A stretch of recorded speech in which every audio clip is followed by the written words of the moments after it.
தமிழக மீனவர்கள் இலங்கை கடற்படையால் கைது செய்யப்படுவதை கண்டித்து டெல்லி ஜந்தர் மந்தர் பகுதியில் அகில இந்திய காங்கிரஸ் மீனவர் கூட்டமைப்பினர் ஆர்ப்பாட்டத்தில் ஈடுபட்டிருக்கிறார்கள். இது தொடர்பான கூடுதல் விவரங்களோடு இணைகிறார் டெல்லி செய்தியாளர் சுசித்ரா. சுசித்ரா, தற்போது ஆர்ப்பாட்டத்தில் ஈடுபட்டிருக்கிறவர்கள் முன்வைக்கக்கூடிய பிரதான கோரிக்கைகள் என்னென்ன சுசித்ரா?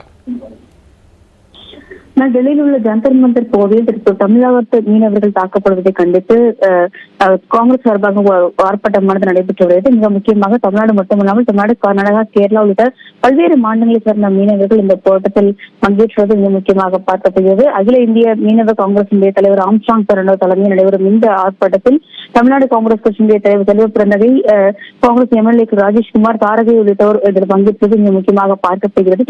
தொடர்ச்சியாக தமிழ்நாட்டு மீனவர்கள் மீது கடுமையான தாக்குதலை இலங்கை ராணுவமானது நடத்தி வரும் நிலையில் அந்த தாக்குதல்களை தடுக்க வேண்டும் என்ற ஒரு கோரிக்கையை வலியுறுத்தி அவர்கள் கோஷங்களை எழுப்பி இந்த ஆர்ப்பாட்டத்தை நடத்தி வருகிறார்கள். அது மட்டுமல்லாமல் ஏற்கனவே இரண்டு நாடுகளுக்கு இடையேயான அந்த ஒரு சுமூக உறவு என்பதை மேம்படுத்தும் வகையில் மீனவர்கள் மீதான தாக்குதலை நிறுத்துவதற்கான ஒரு நகர்வுகளை எடுக்க வேண்டும் என்ற ஒரு கோரிக்கையும் அவர்கள் முன்வைத்துள்ளார்கள். இதன் பிறகு அவர்கள் இன்று மாலை 4 மணிக்கு நேரடியாக எதிர்கட்சித் தலைவர் ராகுல் காந்தியை சந்தித்து இந்த மீனவர்கள் பிரச்சனையை மக்களவையில் எழுப்பதற்கான ஒரு கோரிக்கையும் அவர்கள் வழங்க உள்ளது மிக முக்கியமாக பார்க்கப்படுகிறது. காங்கிரஸ் சார்பாக இந்தியாவில் உள்ள பல்வேறு பகுதிகளில் இருக்கும் மீனவர்கள் இந்த தமிழ்நாட்டு மீனவர்கள் மீதான அந்த தாக்குதலை கண்டித்து டெல்லியில் ஜந்தர் மந்தர் பகுதியில் தற்போது ஒரு நாள் அந்த ஆர்ப்பாட்டத்திற்கு நடத்தி வருகிறார்கள்.